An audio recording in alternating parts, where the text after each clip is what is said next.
आपकी सोच गड़बड़ है, आपके विचार गड़बड़ है, आपकी सोच गड़बड़ है। जो सोचते हैं कि बेटियां अपने घर चली जाएगी, कौन संभालेगा?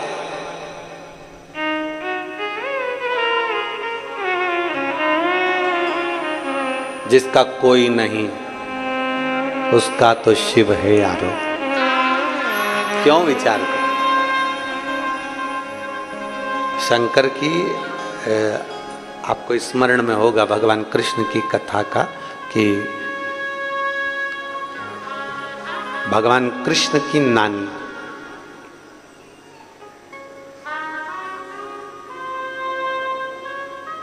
भगवान कृष्ण की नानी यशोदा जी की मां, जिनका नाम था पाटला देवी। क्या नाम था? पाटला देवी। यशोदा जी की जितनी बहन थी सबके घर में औलाद थी, बस यशोदा जी की यहाँ नहीं थी। यशोदा जी की जितनी बहन थी सबके घर संतान थी, पर यशोदा जी की यहाँ नहीं। अवस्था भी हो गई थी यशोदा जी की बहुत, पर पाटला देवी के मन में बहुत खलबली मचती थी, मेरी एक बेटी और उसके घर औलाद।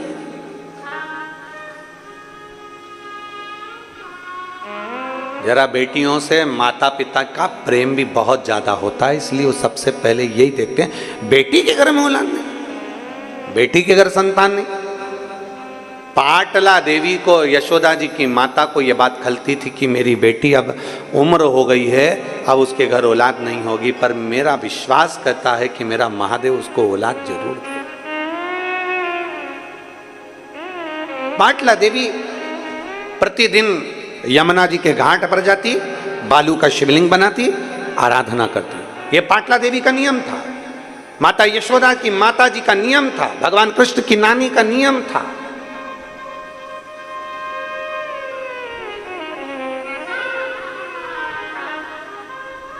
यमुना जी के घाट पर जाती और बनाती शिवलिंग, पार्थिव शिवलिंग का पूजन करती, आराधना करती, चाकरी करती। एक दिन पाटला ने पार्थिव शिवलिंग को बना तो लिया पर विसर्जन ही नहीं करा। ले, शंकर जी को विसर्जन नहीं करा। और पार्थिव का नियम है, प्रदोष के दिन संध्या काल में रात्रि को हो सकता है, शिवरात्रि के दिन रात्रि को हो सकता है, पर बाकी के दिनों में चाहे सोमवार हो, मंगलवार हो, बुधवार हो, गुरुवार हो, शुक्रवार हो, शनिवार हो, बाकी के दिन अगर आप पार्थिव बना रहे हो तो रात्रि होने से पहले उसका विसर्जन होना जरूरी है।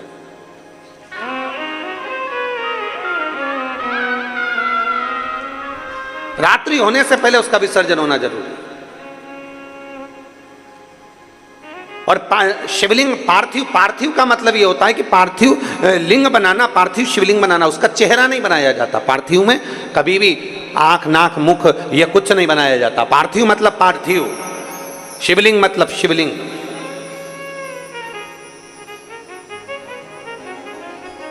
आजकल थोड़ा फैशन ज्यादा हो गया है तो लोग पार्थिव का भी चेहरा बना देते हैं ना, पार्थिव मतलब पार्थिव, शिवलिंग मतलब शिवलिंग।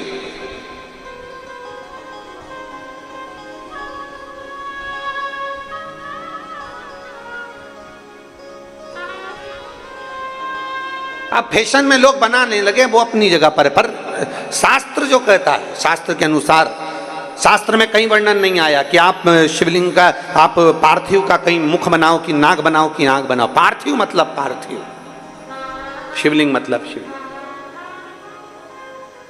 शिवलिंग का निर्माण। अब मां यशोदा जी की माता पाटला देवी ने पार्थिव लिंग का विसर्जन नहीं किया, घाट पर ही है, वहीं बैठी है, विसर्जन नहीं कर रही, और बस शिवलिंग के जो जलाधारी है उस जलाधारी पर, पार्थिव पर हाथ रखकर बैठी है और भगवान को पुकार रही। हमने परसों की कथा में कहा था, पुकारे जाओ, पुकारे जाओ, पुकारे जाओ। 10 साड़ी देखते हो तब एक साड़ी पसंद आती है, 10 कपड़े देखते हो तब एक कपड़ा पसंद आता है, उसी तरह 10 बार पुकारोगे तब एक पुकार भोलेनाथ सुनता जरूर है। पुकारो, बोल बम का नारा है। आवाज, नाश्ता ज्यादा करिया है क्या? जरा दमदारी से बोलो, बोल बम का नारा है, सारी समस्या का हल जल। अब यहां शिव तत्व कह रहा है 10 बार पुकारोगे तब एक पुकार मेरा शिव सुनेगा। 10 बार पुकारा सुनेगा। हाथ रखकर बैठ गई। कभी कभी तुम्हारा भी दिल कर जाए तो शिवलिंग हो, मंदिर देवालय शिवालय हो, शिवालय में जो जलाधारी होती है, जो चरण होते हैं जहाँ से पानी नीचे बहता है, वहाँ अपना हाथ रखकर कभी कभी बैठ गए। शिव, अगर मंदिर में भीड़ ना हो तो, भीड़ हो तो तुम फालतू मत बैठ जाना, नहीं तो हालत खराब हो जाए। भीड़ ना हो तो हाथ रखा बैठ गए। मुझे तेरा ही सहारा है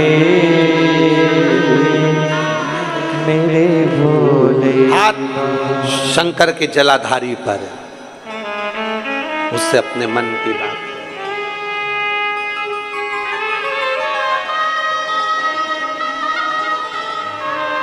मैंने तुम्हें ही पुकारा है मेरे भोले बाबा। हाथ जलाधारी पर पुकार दो। पाटला देवी ने हाथ रखा जलाधारी पर, विसर्जन नहीं कर रही, आज उठी नहीं है, उठी नहीं। शंकर भगवान ने विचार करा, मुझे लगता है आज जिद पे अड़ गई, आज मुझे लगता है जिद।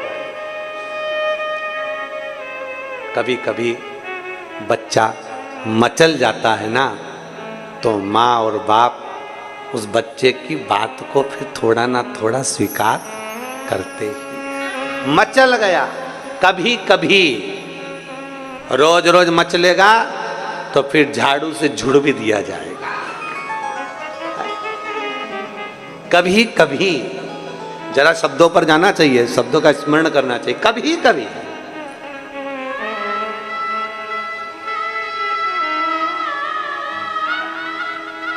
अब भगवान कृष्ण की नानी पाटला देवी हाथ रखकर बैठ गई, हिलती नहीं, बैठी वहीं पर पुकार रही, नमः शिवाय नमः शिवाय नमः शिवाय श्री शिवाय नमस्तुभ्यम पुकार रही। बाबा ने सोचा ये आज हिलने वाली नहीं है।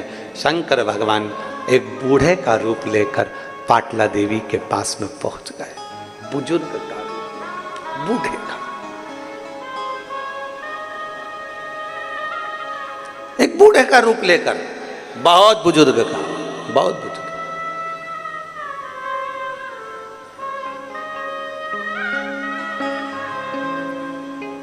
कल जब हम शिव भक्तों से मिल रहे थे तो उसमें एक माता मिलने के लिए आई थी जिनकी उम्र 106 साल थी। खंडेलवाल जी आप भी देखे होंगे, वो साइड में बैठी थी, स्मरण में होगा। काय शुक्ला जी आप मिले थे, 106 वर्ष की थी, 106 वर्ष।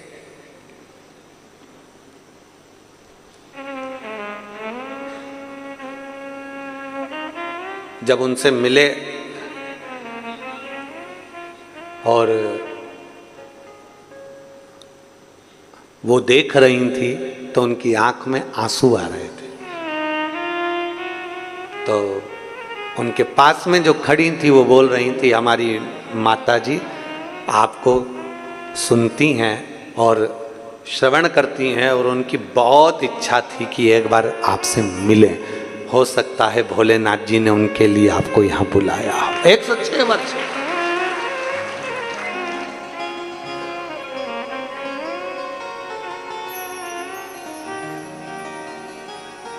एक बुजुर्ग का रूप लेकर मेरे महादेव आते। कभी कभी हो जाता है शिव तत्व को प्राप्त करने का एक भाव प्रकट हो जाता है। शिव तत्व का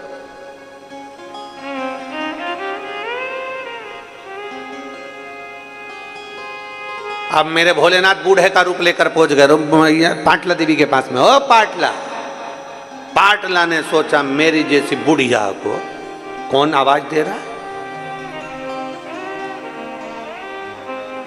मेरे पति बुलाते थे तो यशोदा की मां कहते थे, आज मेरा नाम पाटला। अच्छा, बुलाने का भी एक तरीका होता है। पति पत्नी को बुलाता है तो बड़ा विचित्र ढंग से बुलाता है, और पत्नी पति को बुलाती है तो बड़े विचित्र ढंग से बुलाती है। कभी कभी नाम का बड़ा अंतर हो जाता है।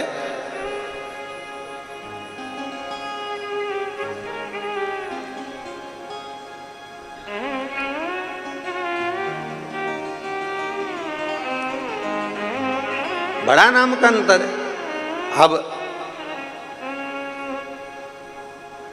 एक बार की तो कथा है, इंदौर में हम कथा कर रहे थे, और इंदौर में जब बहुत साल पहले, बहुत साल पहले की बातें, लगभग हो गए होंगे 20-22 साल पहले, अपना पैलेस में कथा चल रही थी। और वहाँ कथा चलते चलते तो आरती पहले हम जय जगदीश हरे की गा रहे थे, तो इधर आरती करने वाले जो बाजू में खड़े थे और हम बोलते जय जगदीश हरे, पास में खड़ी एक माँ बोलती जय कल्लू के पिताजी हरे। वो जगदीश नाम ही नहीं ले। अब आरती तो पूरी हो गई पर ध्यान हमारा भटक गया, उसकी ओर गया। और आरती पूरी होने के बाद जब वो बेलपत्र तुलसी दल लेने के लिए आई तो हमने उनसे पूछा, हम जगदीश हरे बोल रहे हैं, तुम कल्लू के पिताजी हरे, ऐसा क्यों? आपकी क्या जगन्नाथ जी से कोई लड़ाई है? कहती नहीं, उनका नाम है। हमने कहा किनका? उनका। कभी कभी नाम का बड़ा अंतर पड़ जाता है। भारत में माताएं, कई माताएं, आजकल तो खैर लोग नाम से पुकारने लगे, पर भारतीय नारी पति का नाम। एक गांव में एक सर्वे करने वाले आए, और गांव में सर्वे करने वाले आए और सर्वे करने वालों ने पूछा, आते से सब घर के दरवाजे बजाते बजाते एक घर पर गए जहां उसका पति नहीं था, पत्नी अकेली थी, पत्नी बाहर आ गई। आते से पूछा क्या है? पति भी घर में है नहीं। पत्नी ने पूछा कौन है? हम सर्वे वाले हैं। अच्छा, जरा तुम्हारा नामांकन सर्वे करना है, बोलो क्या पूछना है, बताओ तुम्हारा नाम क्या है? उसने बता दिया मेरा नाम बिमला है। अच्छा, फिर बच्चे कितने हैं? कि 4 बच्चे हैं। नाम बताओ। उनका नाम बता दिया। पति भी है, उसका नाम? अब सर्वे वाले बोले नाम बताओ, बताती नहीं, शर्माने लगी, बोली नहीं। सर्वे वाले बोले हम डबल से नहीं आ सकते, अपने पति का नाम बताओ। घर में बच्चे नहीं, स्कूल गए, कौन से पूछे, क्या करे? नेम प्लेट भी नहीं लगी। अब करे तो करे क्या? बताओ अपने पति का नाम। उसने कहा देखो मैं बताऊंगी पर तुम समझ जाओगे क्या? हाँ समझ जाएंगे, बता। तो क्या 3 गंजी और 3 गंजी कितनी हो गई? 3 गंजी और 3 गंजी कितनी हो गई? सर्वे वालों ने कहा 3 गंजी 3 गंजी। हाँ 3 गंजी 3 गंजी तो 6 गंजी, मतलब 6 गंजी। 3 गंजी 3 गंजी मतलब 6 गंजी। अच्छा, पति का नाम छगनजी है। पत्नी फिर शर्मा के इशारा करी, हाँ नाम कैसे बोल।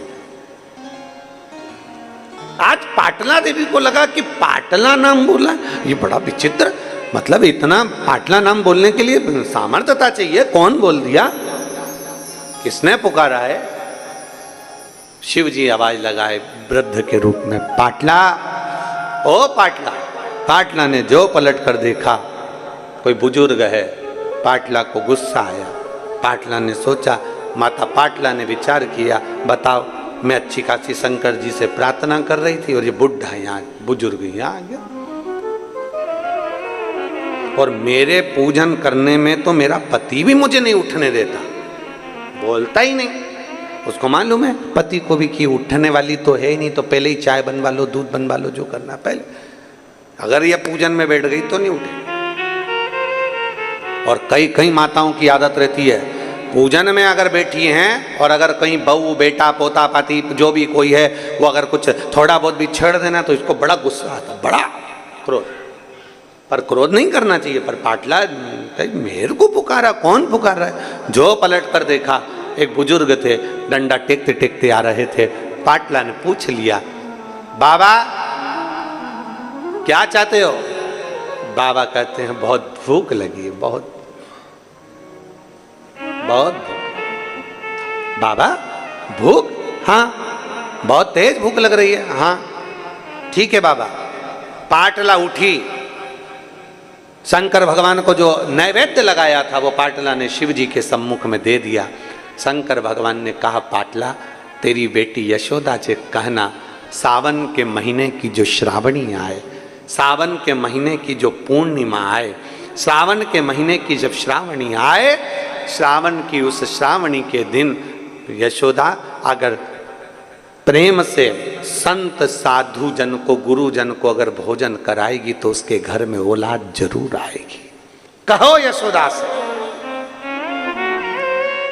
श्रावणी पर, हाँ सावन का महीना था। पाटला ने तुरंत पत्र लिखा, पत्र लेकर दूत को भेजा। दूत जाकर यशोदा जी के पास पहुंचे। यशोदा जी के हाथ में पत्र दिया कि पाटला देवी ने पत्र भेजा है। मेरी माँ ने पत्र भेजा है? हाँ, क्या लिखा है कि श्रावण के महीने में अगर तुम किसी संत साधु ब्राह्मण गुरुजन को भोजन कराओगी तो तुम्हारे घर में औलाद जरूर आएगी। सुना, पाटला देवी ने जैसे ही पत्र भेजा, यशोदा जी ने स्वीकार कर नंद बाबा से कहा, जाओ आज ब्राह्मणों को निमंत्रण देकर आओ। श्रावणी का दिन था, सारे ब्राह्मण संत साधुओं को निमंत्रण दे दिया गया। यशोदा जी क्या खीर मालपुआ बन गया। खीर मालपुआ बनकर तैयार हुआ। भोजन परोसने की तैयारी हुई। यशोदा जी भोजन परोस रहे थे, नंद बाबा भोजन परोस रहे थे और यशोदा मैया भी भोजन परोसने के लिए आई। तो इतना लंबा पल्लू यशोदा जी डालकर, हाथ में चुड़ला, कमर कर धनिया, पांव पैजनिया, यशोदा जी इतना गहरा पल्लू ऊपर से लेकर नीचे तक पल्लू कर कर खीर परोसने के लिए आ गए। अब मालपुआ परोस रहे थे नंद बाबा और खीर परोस रही यशोदा मैया। खीर परोस रही यशोदा जी।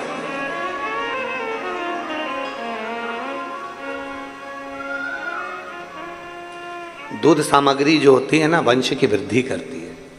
आप लोगों के स्मरण में है कि नहीं है? श्राद्ध पक्ष में सारा भोजन कोई भी लगाकर ब्राह्मण को जिमाए, उससे मतलब नहीं है। पर श्राद्ध पक्ष में, तिथि पर, श्राद्ध में या अन्य तिथि पर, बरसी आदि तिथि पर अगर खीर का पात्र भरा जाए तो घर की बहू, घर की माता, घर की स्त्री, घर में जो ताई चाची जो भी है घर में स्त्री, उस खीर के पात्र को उसको भरना चाहिए। संपूर्ण थाली को ही लगाए और फिर निवेदन करेंगे। श्राद्ध पक्ष में एक बार प्रयोग कर कर देखिए। जिसके घर में 23 से 24 साल तक भी औलाद नहीं हो, 23 से 24 साल तक भी औलाद पैदा नहीं हुई हो, जिसके घर में संतान ना हुई हो, वो एक प्रयोग जरूर करे। एक प्रयोग जरूर करो कि 23 साल तक भी औलाद ना हुई हो तो श्राद्ध पक्ष में तुम्हारे दादा परदादा किसी का श्राद्ध घर में हो रहा हो और किसी दादी का श्राद्ध, किसी दादा का श्राद्ध, किसी बुजुर्ग का श्राद्ध तुम्हारे घर में हो रहा हो तो खीर के बर्तन में खीर तुम भरकर और उस ब्राह्मण को जिसको घर में बुलाया गया है भोजन कराने के लिए, वहां तुम देकर आओ और अगले श्राद्ध तक इंतजार करो। मेरा बाबा वंश की वृद्धि करता ही है, निश्चितता देता है, वंश बढ़ाता ही है।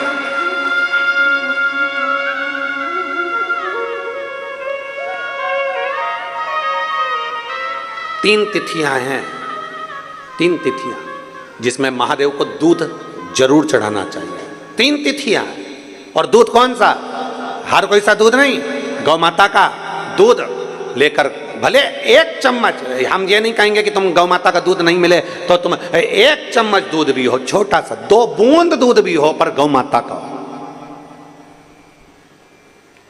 गौ सेवा में लीन होने वाले 1 बूंद भी हो, लिया, भले चम्मच भर हो, 2 बूंद का हो। 3 तिथियां हैं। पहला प्रदोष, दूसरी शिवरात्रि और तीसरे नंबर पर आती है सोमवार की अष्टमी। ये 3 तिथियां ऐसी हैं जिसमें 2 बूंद भी दूध अगर हम शंकर भगवान को समर्पित करते हैं तो अपना घर बच्चों की किलकारियों से कम नहीं होता, वो भराता ही है, वंश बढ़ता ही है। वंश बढ़ाने का एक सर्वश्रेष्ठ तरीका, जाओ और क्यों ना दे महादेव। एक पत्र है, मैं प्रेरणा खंडेलवाल राजनंदगांव निवासी हूँ, छत्तीसगढ़ की रहने वाली हूँ। प्रेरणा खंडेलवाल, कहीं बैठी हो तो हाथ हिला सकती हूँ। मैं राजनंदगांव के निवासी हूँ। आपके हैं? अच्छा, आइए एक बेलपत्र लेकर चलिए। मैं भोले बाबा का क्या गुणगान करूं गुरुदेव। मेरी शादी को 6 वर्ष हो गए थे, पर संतान का सुख नहीं था। 2 बार गर्भ ठहरा, खराब हो गया। एक गर्भाशय रहा तो ट्यूब का मुंह बंद हो गया। इस कारणवश मुझे औलाद नहीं हुई बाबा। परेशान हुई। अब एक ट्यूब बची वैसे गर्भाशय की। डॉक्टर के हिसाब से मुश्किल था कि तुम्हें औलाद हो। एक ट्यूब बची। अब डॉक्टर के हिसाब से बड़ा मुश्किल था कि संतान हो, पर मैंने 1 लोटा जल चढ़ाना प्रारंभ करा। आंकड़े की जड़क बांधी, पशुपति नाथ का व्रत किया, सोमवार की अष्टमी का पीपल के पत्ते वाला व्रत उपास किया, तुलसी विवाह का पीला वस्त्र वाला प्रयोग किया और रोज तुमरुक्वा जी का नाम लेकर भगवान शंकर के मंदिर में जाकर जल चढ़ाती और जल को नंदी के पास बैठकर आचमन करती। मैं बाबा को धन्यवाद देती हूँ। आज मेरे भोलेनाथ ने मुझे जुड़मा 2 बेटे दिए हैं। मैं बाबा को धन्यवाद देने के लिए आया। एक शिव तत्व, एक शंभु, एक औघड़ी, एक त्रिकालदर्शी, एक कैलाशी, अविनाशी शिव तत्व, इसी को कहा। एक विश्वास के साथ, एक भरोसे के साथ, एक दृढ़ता के साथ जब हम शंकर को भजते हैं और तेरी कृपा बिना न हिले एक भी अणु, लेते हैं श्वास तेरी कृपा से तनो तनो। बखान क्या करूं मैं राखों के ढेर का, चपटी भभूत में खजाना कुबेर का। हे गंगाधार मुक्ति द्वार ओंकार तू, भोले ओंकार तू। आयो शरण तिहार शंभु तार तार तू। कहो यशोदा से श्रावण के महीने में संत ब्राह्मण साधुजन गुरुजन का भोजन कराए। नंद बाबा ने निमंत्रण दिया श्रावणी करने आए हुए संत ब्राह्मणों को। भोजन तैयार हुआ, मालपुआ दे रहे थे। नंद बाबा खीर परोस रही थी। यशोदा मैया घूंघट बड़ा, हाथ में चूड़ा, पांव पैजनिया, कमर करधनिया। यशोदा जी खीर परोसने के लिए जब निकली, संतों ने, ब्राह्मणों ने, साधुओं ने देखा कि नंद बाबा की तो दाढ़ी सफेद है, नंद बाबा के तो बाल सफेद हैं, ये तो बूढ़े हैं। और क्या देखा, यशोदा जी जब आई तो इनको लगा, ऐसा लगता है कि नंद बाबा के छोरे की बहू दिखती है। इनको नहीं मालूम कि ये नंद बाबा की पत्नी है। इनको तो लगा कि छोरे की बहू है। सारे संत ब्राह्मणों ने सोचा, आज हम भोजन कर रहे हैं इनके घर में, अपन देख रहे हैं कि इनके घर में भोजन, इनके घर में कोई बच्चे नहीं है, इनके घर में कोई संतान नहीं है। फिर सारे संत ब्राह्मण साधुओं ने एक साथ, यशोदा जी का तो मुख नहीं देखा था, चूड़ला पायल नई नवेली बहू जैसी दिखी, तो सारे संत ब्राह्मणों ने आशीर्वाद एक साथ दे दिया, पुत्र भव। क्या आशीर्वाद दिया? पुत्र भव। यशोदा जी ने अंदर मन में सोचा, पल्लू ली थी, बताओ नंद बाबा 60 के, मैं 55 की, और पुत्र होने का वर दिया, कैसे होगा। यशोदा जी ने जो अपना पल्लू हटाया, पल्लू हटाते से ही जितने संत ब्राह्मण बैठे थे सब ने देखा कि इनके भी बाल सफेद हैं। आशीर्वाद गड़बड़ हो गया। नंद बाबा बोले, बाबा मैं 60 का, ये 55 की, कहाँ बच्चा होगा। संत कहते हैं श्रावण के महीने में अगर तुमने भोजन कराया है तो वो वचन कभी झूठा नहीं हो सकता। तुम्हारे यहाँ बेटा आएगा, चाहे वो कहीं से भी आए, पर बेटा जरूर आएगा। कहीं से भी आए, बेटा जरूर आएगा। और चमत्कार सा हो गया लोगों, हो गई बात निराली। रात ही रात में नंद बाबा की दाढ़ी हो गई काली। और ना जाने किस ऋषि मुनि ने धागा हाथ लपेटा कि नंद घर अनहोनी हो गई, बेटी हो गया बेटा। हुई थी बेटी, पर वचन दिया है, झूठा कैसे हो सकता है? हो गया बेटा। एक पार्थिव लिंग का निर्माण, पूजन, भजन, अर्चना, जो मांगो वो मिलता है। कैसे प्राप्त ना हो?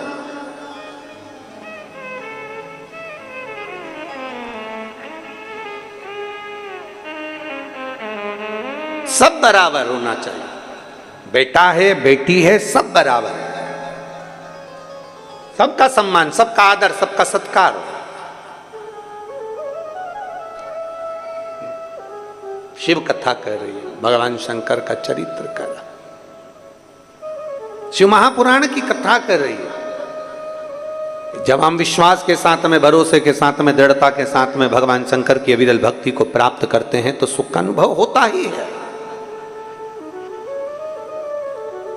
कोई लेट बनता है, कोई जल्दी बनता है, शिव को जल चढ़ाने वाला एक दिन सेठ जरूर बनता है। आपकी आराधना, आपकी भक्ति कभी खाली नहीं हो सकती। संसार के लोगों से काम ना रखोगे, संसार वाले कभी आपको आगे बढ़ने नहीं देंगे। पर जब अपना आत्मबल, अपना विश्वास जब प्रबल होता है तो व्यक्ति आगे बढ़ ही जाता है। कौन रास्ता देगा?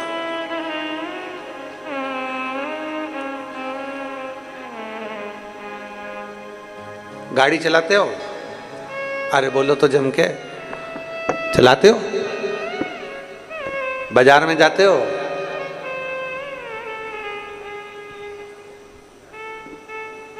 बहुत ट्रैफिक में, बहुत भीड़ में तुम कितना भी हारन दे लो, कितना ही, कोई साइड नहीं देता। सब अपनी मस्ती में बोड़ बोड़ बोड़ बोड़ करके गाड़ी अपनी अपने हिसाब से चला। वो तो ज्यादा तुम्हारा हारन बजता है तो भी वो थोड़ा चिढ़ के थोड़ा सा रास्ता देता है। ट्रैफिक में से निकलने की जवाबदारी तुम्हारी है।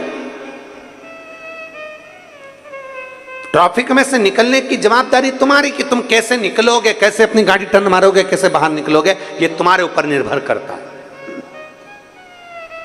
रास्ता कोई नहीं देता, रास्ता अपने को खुद बनाना, जम के बोलो जरा, बनाना पड़ता है। रास्ता कोई नहीं देता, रास्ता अपने को बनाना पड़ता है। भीड़ में से रास्ता तुम्हें बनाना पड़ेगा, भीड़ में से निकलना तुम्हें पड़ेगा। भीड़ में से तुम्हें अपनी गाड़ी निकालने की जवाबदारी खुद की है। दुनिया के लोग जीते जी कभी रास्ता नहीं देते। दुनिया के लोग मरने के बाद रास्ता देते हैं। फिर तो ट्रैफिक कितना भी भरा पड़ा हो और पीछे से राम नाम सत्य है, राम नाम सत्य है बोलते बोलते अर्थी आ रही है, सब साइड में होते चले जाते हैं। दुनिया के लोग जीते जी कभी रास्ता नहीं दे सकते। दुनिया के लोग तुम्हारे को ट्रैफिक में उलझा कर रखेंगे। दुनिया के लोग तुम्हें संसार में उलझा कर रखेंगे। अपशब्द में, गालियों में, ताने में, बद्दुआओं में तुम्हें उलझा कर रखेंगे।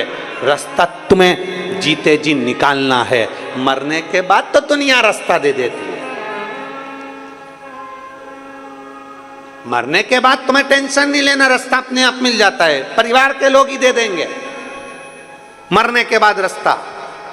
पर जीते जी रास्ता देना, बात तो वहां अड़ी पड़ी है। और जीते जी कोई रास्ता नहीं देता। तुम कितने भी हारन बजा लो, तुम कितना भी प्रयास कर लो, तुम कितना भी बोलने का प्रयास कर लो, चिल्ला कर भी जाओ, थोड़ा साइड में नहीं हो सकता क्या? थोड़ा साइड में नहीं जा सकता? नहीं।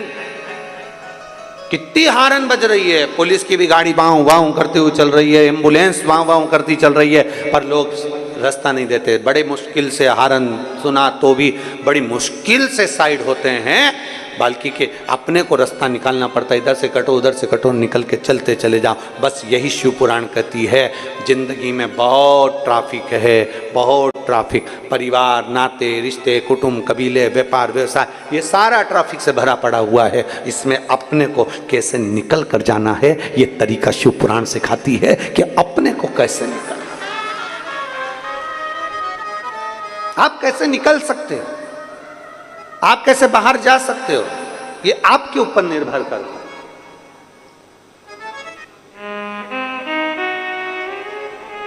अपने को कैसे बाहर जाना है, ये अपने ऊपर निर्भर करता है। और महाराज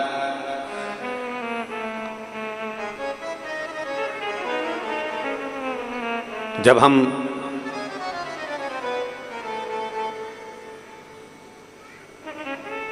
शिव स्तुति में लगते हैं तब मेरा भोलेनाथ कहीं ना कहीं हमें मार्ग देता ही है।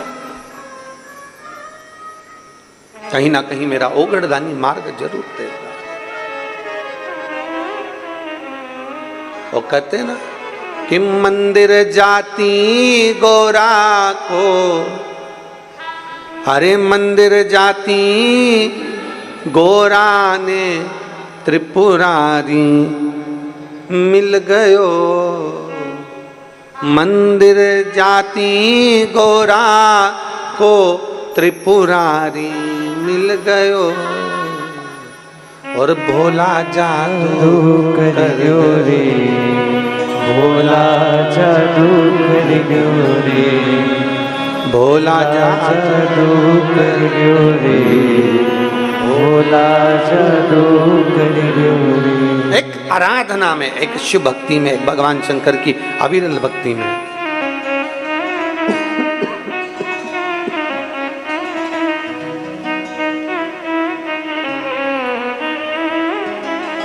शिव आराधना में एक रमना और उसको पुकारना, ये बहुत जरूरी।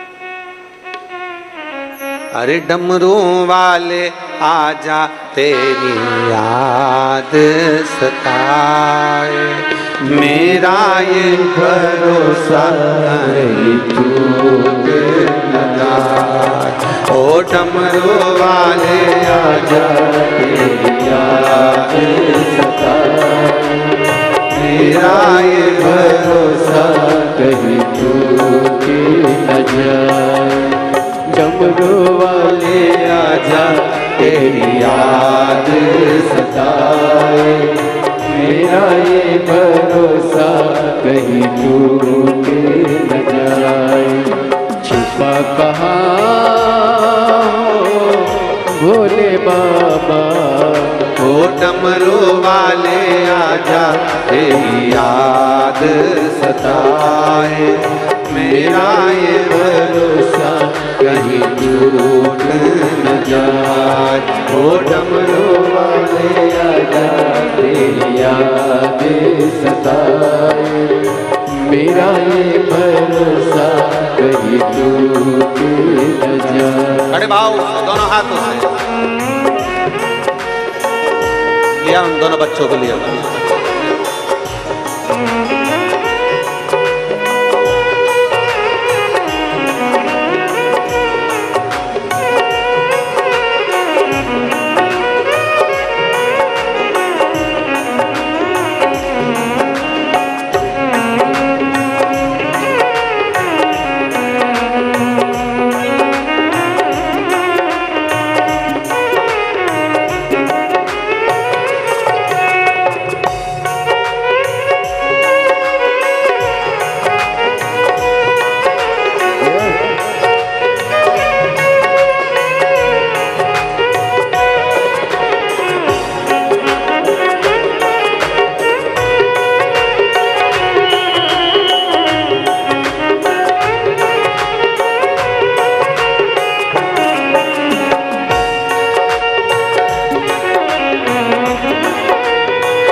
यही दो बच्चे हैं, एक बार जोरदार ताली बजाकर स्वागत।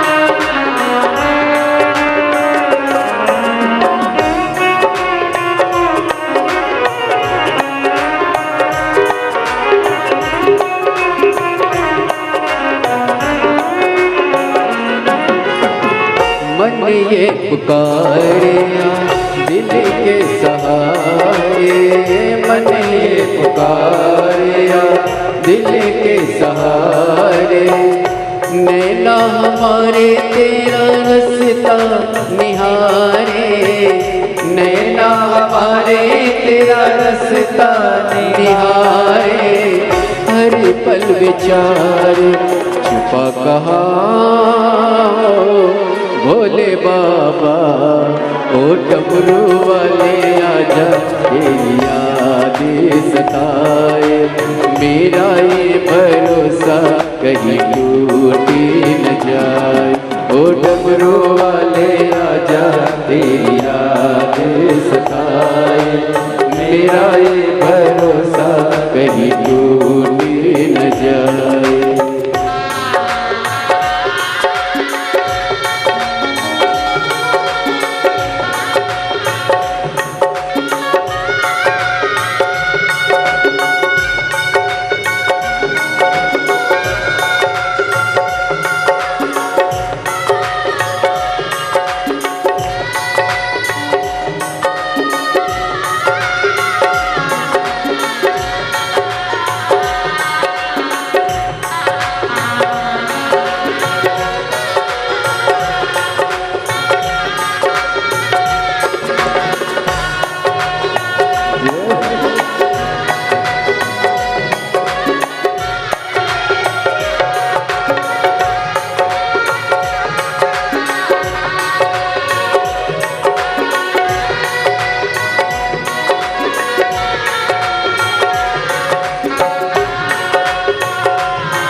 ये धड़कन गीत तेरे गाए, दिल की ये धड़कन गीत तेरे गाए, दिल की ये धड़कन गीत तेरे गाए, दिल की ये धड़कन गीत तेरे गाए, रोती है अखियाँ नीर बहाए, रोती है अखियाँ नीर बहाए, कैसे समझाए छुपा कहाँ हो भोले बाबा, ओ डमरू वाले आजा, तेरी याद सताए, मेरा ये भरोसा कहीं टूट न जाए, ओ डमरू वाले आजा, तेरी याद सताए, मेरा ये भरोसा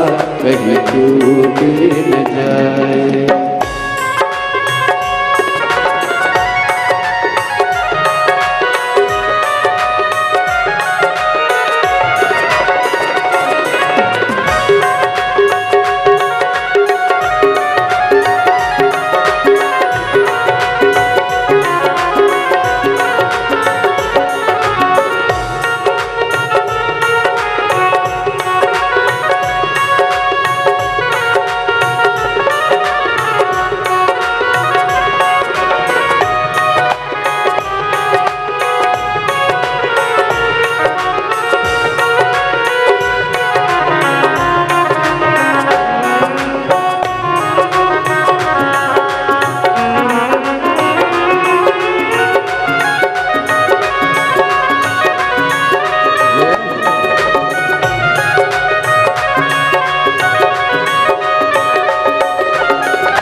सहारे, नैना हमारे तेरा रस्ता निहारे, नैना हमारे तेरा रस्ता निहारे, हर पल विचार कहाँ भोले बाबा, ओ डमरू वाले आजा, तेरी यादें सताए, मेरा ये भरोसा कहीं टूट न जाए। डमरू वाले आजा, तेरी यादें सताए, मेरा ये भरोसा कहीं टूट न जाए। ओ डमरू वाले आजा, तेरी याद सताए, मेरा ये भरोसा कहीं टूट न जाए। ओ डमरू वाले आजा, तेरी याद सताए, मेरा ये भरोसा कहीं टूट न हर हर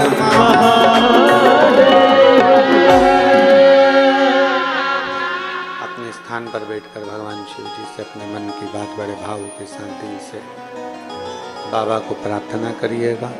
दिल से बाबा से निवेदन करिए, भाव से भगवान शंकर से अपने मन की बात को कहिए।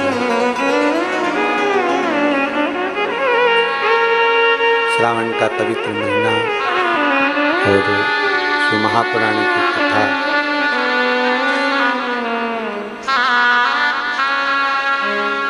सभी साथ में बोलेंगे, बाबा से प्रार्थना करेंगे, निवेदन करेंगे।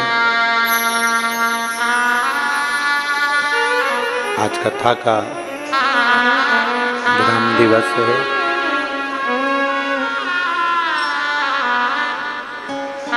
कहते हैं मेहमान जाते जाते कुछ देखकर जाते हैं, उसी तरह शिव भी शिव पुराण के विराम पर कुछ ना कुछ देकर जरूर जाते हैं। आप और हम सब मिलकर भगवान शिव को पुकारें, प्रार्थना करें।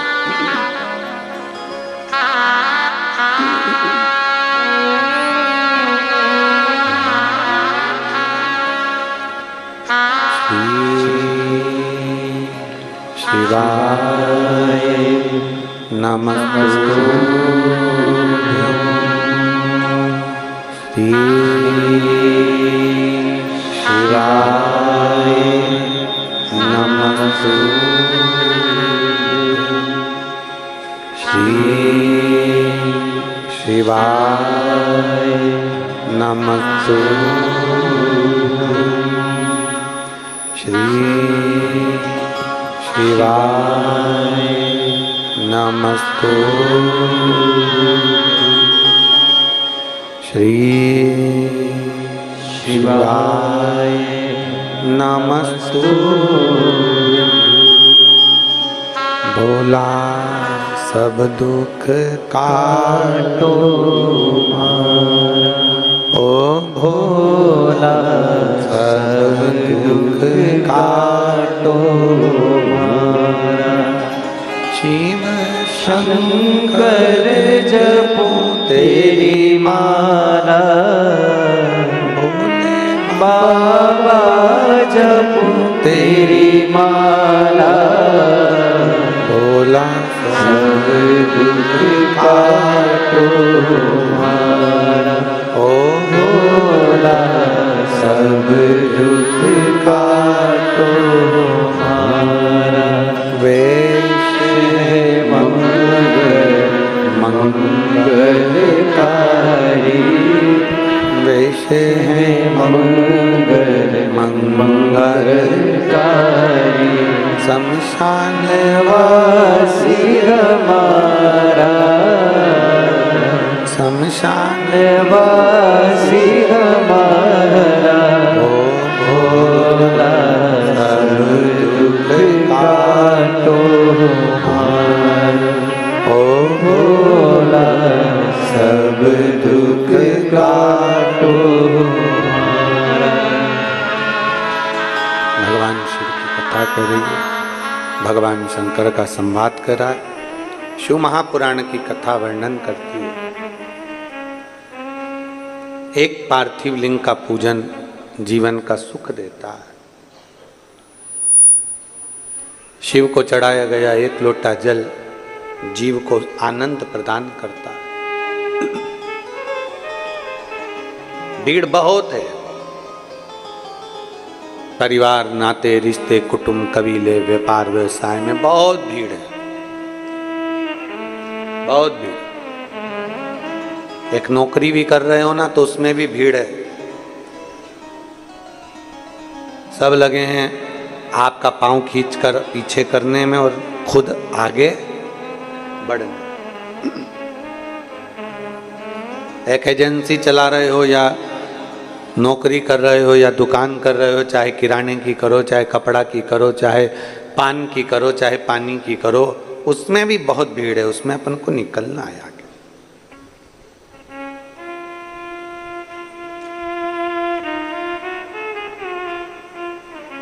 दुनिया लगी है कैसे भी, बस आपको ट्रैफिक में फंसाना है, आपको निकलने नहीं देना है। पर आपके ऊपर निर्भर करता है कि आप कैसे निकलेंगे। ये आपके ऊपर निर्भर करता है कि आप कैसे बाहर निकलें। जीते जी तो कोई आपको रास्ता नहीं देगा, मरने के बाद जरूर रास्ता दे देंगे, पर जीते जी का गारंटी। अपना रास्ता अपने को बनाना है, अपने को अपना स्वयं आगे बढ़ते चले जाना है, अपना रास्ता बनाते हुए आगे आगे निकलते हुए चले जाना। भगवान का नाम लेते जाओ, शिव नाम लेते जाओ, भगवान शंकर का गुणगान करते जाओ और आगे बढ़ते चले जाओ। एक कथा बड़ी सुंदर आती है। पूरे मानव देह में, पूरे मानव के शरीर में अगर हमारे भीतर ये शिव भक्ति है, हमारे भीतर भगवान शंकर का गुणगान हम कर रहे हैं, हम भगवान शिव की अविरल भक्ति में डूबे हुए हैं, भगवान शंकर का नाम जाप कर रहे हैं या भगवान शिव को एक लोटा जल चढ़ा रहे हैं, ये हमारा आज का पुण्य नहीं है, ये हमारे पूर्व का कोई अच्छा कर्म हुआ होगा। तो शंकर भगवान ने अपने देवालय, शिवालय और कथा तक हमको बुला लिया। जैसे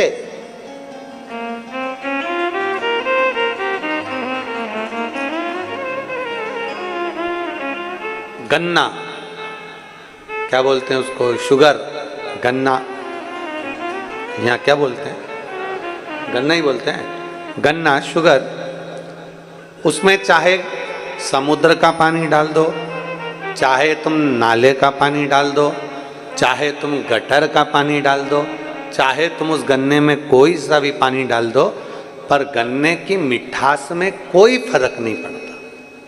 गन्ना मीठा है तो मीठा ही रहेगा। करेला, उसमें तुम कितना भी शक्कर घोल के डाल दो, चाहे तुम उसमें कुछ भी अच्छी से अच्छी गुलाब जामुन की चाशनी डाल दो, चाहे तुम कैसा भी कुछ डाल दो, करेला कड़वा है तो कड़वा ही रहेगा, क्योंकि उसके अंदर वो गुण है।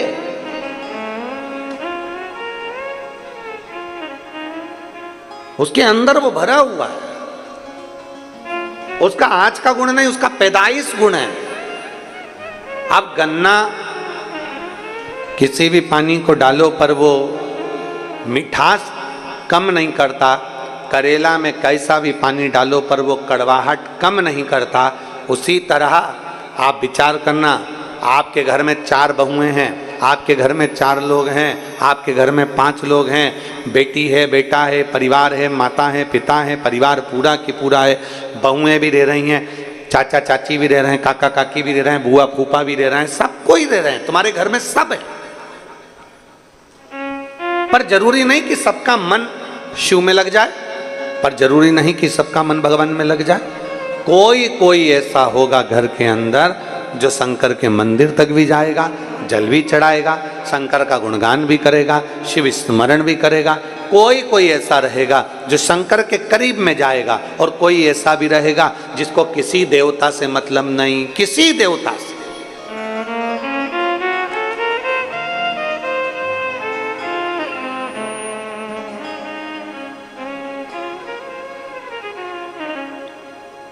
छत्तीसगढ़ में आप एक बदलाव जरूर देखे होंगे,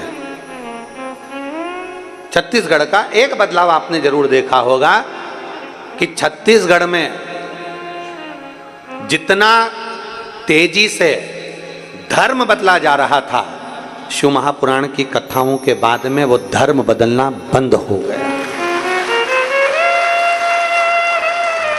धर्मांतरण बंद हो गया।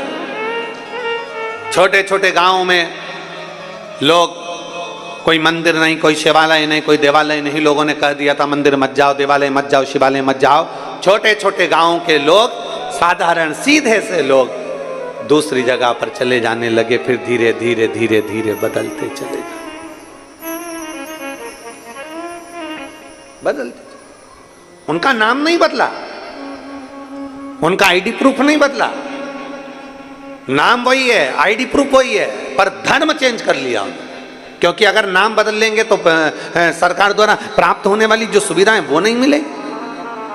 तो धर्म बदला पर उन्होंने नाम नहीं बदला।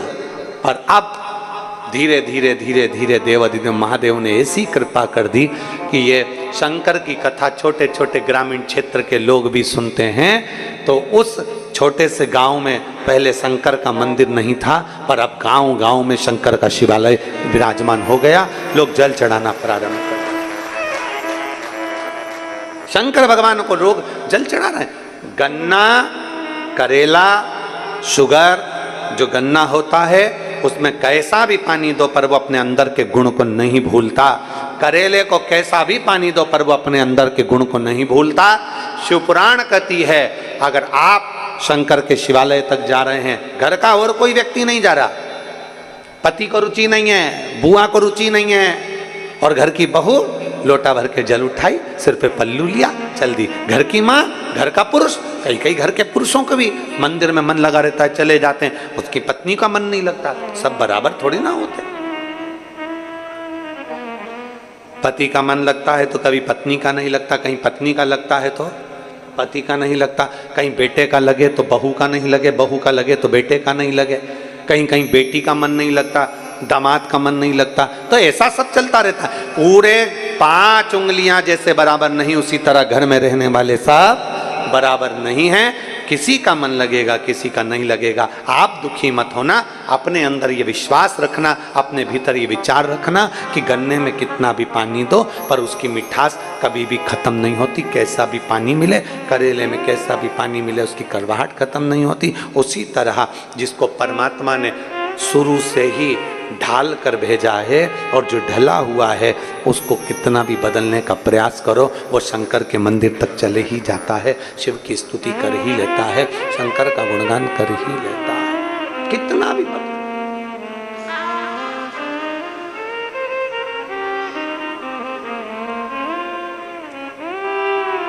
और मेरे बाबा तेरी नौकरी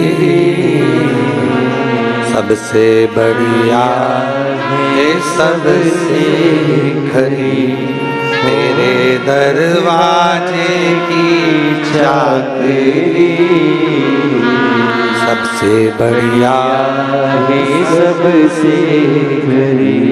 तारकासुर की कथा चल रही है। तारकासुर ने अपनी चित्तवृत्ति में भगवान शंकर के लिए उनसे कि ये मैं जिनकी आराधना करता हूँ, मैं शिव की उपासना करता हूँ, मैं शंकर की विनती करता हूँ तो शंकर भगवान का विवाह हो जाए। गलत नहीं सोचा है, सोचा अच्छा है। माँ अपने बच्चे के लिए अच्छा सोचती है, इंजेक्शन लगेगा, टीका लगेगा, रोएगा जरूर पर इसकी जिंदगी संवर जाए। तारकासुर असुर है। तारकासुर ने जो विचार करा, तारकासुर ने जो सोचा, तारकासुर ने जो विचार किया कि मैं अच्छा सोचूं उनके लिए। पर इंद्र के सोच, इंद्र की वृत्ति, इंद्र का बुद्धि श्रेष्ठ नहीं देख पाई। जरूरी नहीं कि सबको शिव महापुराण की कथा अच्छी लगे।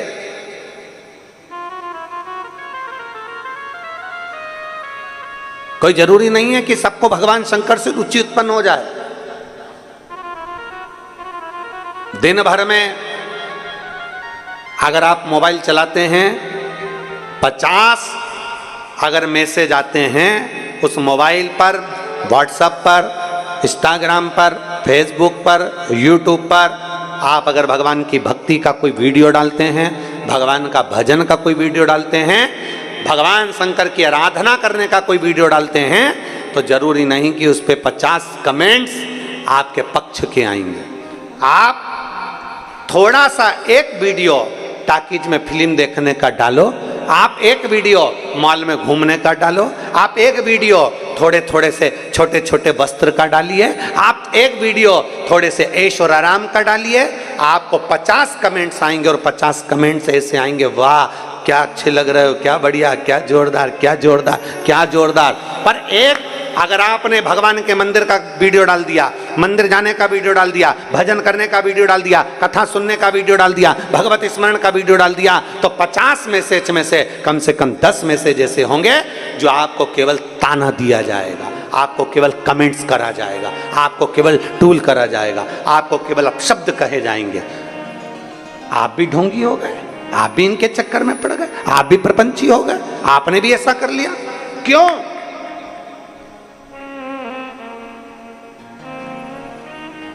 छोटे कपड़े पहनने पर कोई आपको टोकेगा नहीं, फिल्म देखने पर आपको कोई टोकेगा नहीं, मॉल में घूमने से आपको कोई टोकेगा नहीं, गाड़ी तेज चलाने से आपको कोई टोकेगा नहीं, सारी दुनिया में एंजॉय करते मिलोगे कोई नहीं टोकेगा, लड्डू खाते हुए कोई नहीं टोकेगा, पानी पूरी खाते हुए कोई नहीं टोकेगा। पर एक दिन आपने सोमवार के दिन मस्तक पर तिलक लगा लिया, गले में रुद्राक्ष की माला पहन ली, सुंदर धोती बांध ली, एक तन पर गमछा ले लिया, तो 50 लोग आपको टोकते हुए मिल जाएंगे। बताओ, ये भी ढोंगी बन गया, इसने भी ढोंग चालू कर।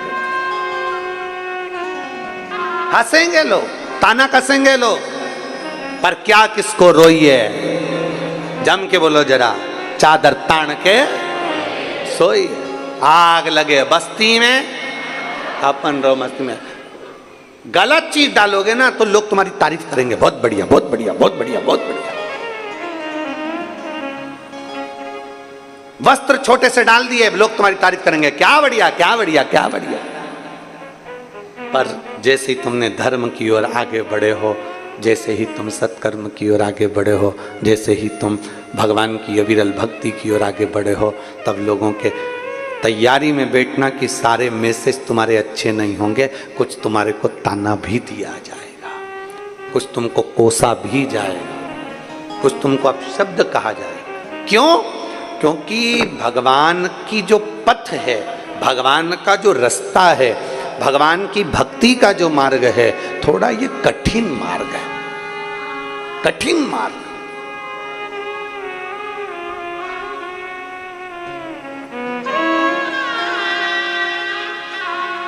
बहुत कठिन मार्ग है भगवान की भक्ति का, और इस मार्ग पर चलना कठिन है, बहुत कठिन मार्ग। अभी अभी कथा हो जाएगी, कई लोग कहेंगे बताओ अपने अपने वालों को बिठा लिया, बताओ ऐसा कर दिया, बताओ पास मंगवाए होंगे, बताओ ऐसा कर दिया होगा, बताओ वैसा कर दिया होगा। अरे तुम्हें तो प्रसन्न होना चाहिए। जो कथा सावन के महीने की मां मुंगेली में होने वाली थी, कहीं देवाधिदेव महादेव ने राजनांदगांव में दे दी, ये प्रसन्नता होना चाहिए।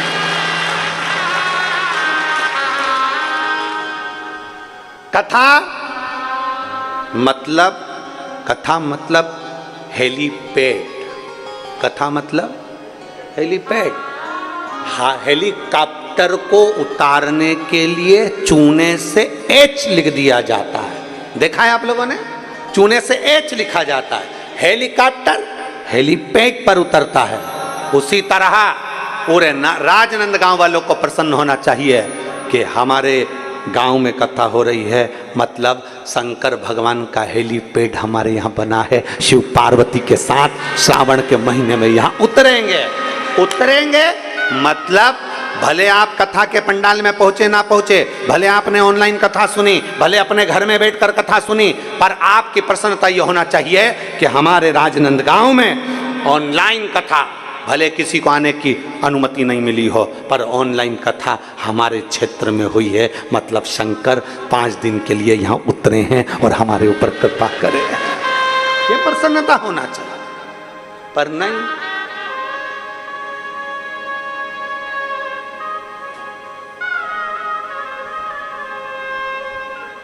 क्यों हो रही है? किसने कहा? कौन बोला? क्या कर? साधु था, साधु। जरा विचार करिएगा। आप गलत कार्य करिए, आपका सब तारीफ करेंगे। गलत कार्य की हर व्यक्ति तारीफ करता, पर अच्छे कार्य की तारीफ होना बहुत कठिन। भगवान का पथ बड़ा कठिन पथ है। मीराबाई भगवान के पथ पर चली, जहर का प्याला मिला, शेर के सामने छोड़ दिया, नाक का पिटारा मिला। मीराबाई ने अपना पथ नहीं छोड़ा। अब शब्द कहे मीराबाई को ताने पर ताने दिए गए। और गुरु भी कौन मिला मीराबाई को? गुरु कौन मिला मीराबाई को? चमड़े का जूता बनाने वाले चर्मकार श्री रविदास जी, संत शिरोमणि श्री रविदास जी। और मीरा संकोच नहीं करती थी। मीराबाई से कहा, तूने गुरु क्या बनाया? गुरु क्या बनाया तूने? मीरा, तूने संत रविदास जी को गुरु बना लिया? अरे मीराबाई कहती है कि आज मुझे गर्व है कि संत रविदास जी को मैंने गुरु बनाया है, क्योंकि वो साधारण गुरु नहीं है। वो चमड़े धोने के बर्तन में से भी गंगा को प्रकट कर लेता है, तो वो साधारण नहीं हो सकता। ये लोग कहते हैं ना, मन चंगा तो कठोते में गंगा। ये कहां से चालू हुआ? संत रविदास जी से। संत रविदास जी महाराज ने, मीराबाई कहती है, गुरुदेव मैं आपके लिए गंगा के घाट पर मैं आपके लिए आश्रम बना देती हूँ, मैं आपके लिए कुटिया बनवा देती हूँ, मैं आपके लिए महल बनवा देती हूँ। आप मेरे गुरु हो, मैं आपको गंगा के घाट पर ले जाकर बिठा देती हूँ। संत रविदास जी कहते हैं, मीरा मुझे गंगा के घाट पर जाने की क्या जरूरत? गंगा तो खुद यहाँ आ जाती है। गुरुवर, गंगा और यहाँ? हाँ। गंगा यहाँ? हाँ। पानी पिलाऊं तुझे गंगा का? जिस बर्तन में चमड़ा धोते थे जूता बनाने का, उसी बर्तन में हाथ जोड़कर कहा, गंगा मैया मुझे पानी पीना है, पिला दीजिए। हीरे की चूड़ी जड़ा हुआ हाथ उस बर्तन में से निकल कर बाहर आया, जिसमें जल भरा हुआ एक कलश था। रविदास जी ने जल लिया, मीराबाई को दिया, और भी लोग बैठे थे उनको दिया। कुछ कुछ ऐसे भी बैठे थे जो संत रविदास जी से चिढ़ते थे, उन्होंने जल नहीं पिया। कठोते से निकला, चमड़ा धोने के पात्र में से निकला, गंदे पानी में से निकला। कई कई ऐसे थे जिनको गंदगी नजर आ रही थी, पड़ा। कई कई ऐसे थे जिनको गंदगी नजर आ रही थी। अच्छा देखो ना, प्रयास करो कि अच्छा दिखे। पर कई कई थे, अरे चमड़े के बर्तन में से जल निकला, हम नहीं पी सकते। कई लोगों ने छोड़ दिया, और मीरा और कई ऐसे थे जिन्होंने पी लिया।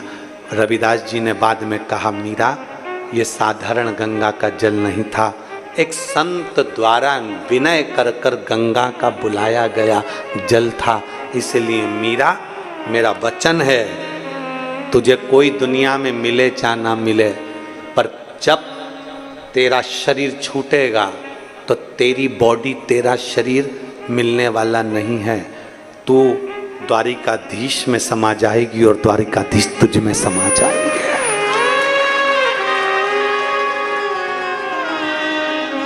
तू द्वारकाधीश में। भारत की भूमि के 4 संत ऐसे हुए जिनकी बॉडी नहीं मिली, जिनका अंतिम संस्कार नहीं हुआ, जिनकी समाधि नहीं बनी, जिनका अंतिम संस्कार नहीं हुआ, जिनकी बॉडी नहीं मिली। भारत की भूमि के 4 संत थे। पहले नंबर पर रामकृष्ण परमहंस, जिनकी बॉडी नहीं मिली, मरने के बाद जिनका शरीर नहीं मिला, प्राण छूटने के बाद जिनका शरीर नहीं मिला। भारत की भूमि के प्रथम संत रामकृष्ण परमहंस। जब प्राण छूटे तो जगत जननी दुर्गा में समा गए। उनकी बॉडी नहीं मिली, उनका अंतिम संस्कार नहीं हुआ, उनका शरीर नहीं मिला। शरीर मिलता तो अंतिम संस्कार होता ना, समाधि बनती ना, नहीं मिला। भारत की भूमि के दूसरे संत चैतन्य महाप्रभु जगन्नाथ में समा गए, बॉडी नहीं मिली, अंतिम संस्कार नहीं हुआ। भारत की भूमि के तीसरे संत संत तुकाराम हरि विठ्ठल में समा गए, बॉडी नहीं मिली, अंतिम संस्कार नहीं हुआ। और भारत की भूमि के चौथे संत मीराबाई द्वारकाधीश के सामने जाकर खड़ी हो गई, और द्वारकाधीश मीराबाई से कह दिया, आजा मेरे शरीर से आकर लग जा। मीराबाई द्वारकाधीश की मूर्ति से जैसी गले लगी, भगवान का नीचे का हाथ बीच में से चटक गया और उसमें मीराबाई समा गई। भारत की भूमि के 4 संत जिनका शरीर नहीं मिला, जिनकी बॉडी नहीं मिली, जिनका अंतिम संस्कार नहीं हुआ, भगवान में शरीर समा गए, वो द्वारकाधीश के भीतर मीराबाई समा गई। क्यों? क्योंकि संत गुरु सदगुरु प्रबल था। मीराबाई का गुरु बड़ा प्रबल था। मीराबाई के गुरु संत रविदास दुनिया की निगाह में थे कि चमड़े का जूता बनाते हैं, चर्मकार चर्मकार चर्मकार कहते थे, पर मीराबाई रविदास जी को गुरु बनाई तो जानती थी कि ये मेरा गुरु कोई साधारण नहीं है। गुरु साधारण नहीं है। दुनिया के लोग उसमें गलतियां छांटते रहे कि ये चर्मकार हैं। बताओ, चर्मकार हैं, पर मीराबाई ने कोई अपने गुरु में गलती नहीं देखी। और याद रखना, जीवन में अगर भगवान शंकर की कथा का रसपान करते हो ना, शिव महापुराण की कथा सुनते हो, तो अपने भीतर ये विश्वास रखना कि शंकर को हमने अपना गुरु बनाया है। इसलिए मेरे शंकर में, मेरे गुरु में कभी मैं गलती ना देखूं, देखूं तो मेरे शंकर में मैं अच्छाई देखूं, उसके सिवाय कुछ ना देखूं, कुछ नहीं देखना मुझे। और मीरा कहती थी, मुझे एक बड़ो अभिमान के गुरु मेरा समर्थ है।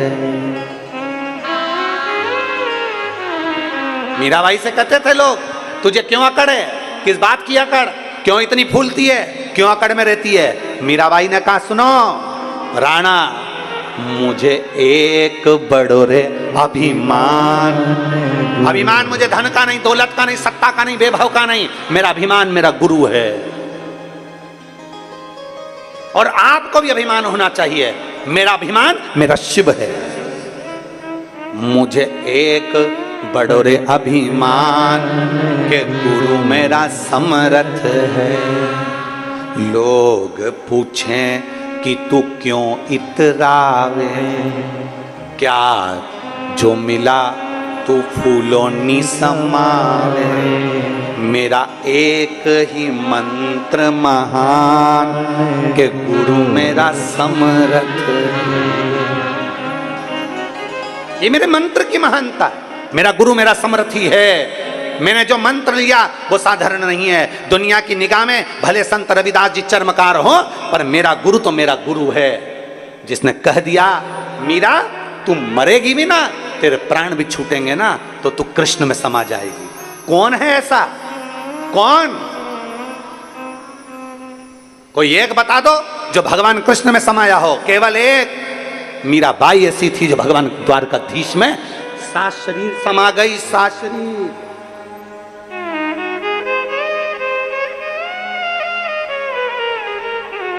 उसका विश्वास दृढ़ था, उसका भरोसा दृढ़ था। हम विश्वास कहाँ करते हैं? हमें तो लोगों ने कह दिया, किसी ने कह दिया, बताओ चंदन का तिलक लगा लिया, तुम तो ये बन गए, तुम तो वो बन गए, तुमने तो गमछा पहन लिया, तुमने तो रुद्राभिषेक कर लिया, तुमने तो ये कर लिया। दुनिया ताना देगी, दुनिया अपशब्द कहेगी। क्या मीराबाई को अपशब्द नहीं मिले थे? क्या मीराबाई को ताने नहीं मिले थे? क्या मीराबाई को गाली नहीं मिली थी? इतना अपशब्द मीराबाई को कहा गया, पर मीरा मीरा थी। उसकी चित्त वृत्ति अपने भगवान के चरणों में, गिरधर गोपाल के चरणों में और अपने गुरु के चरणों में लगी रही।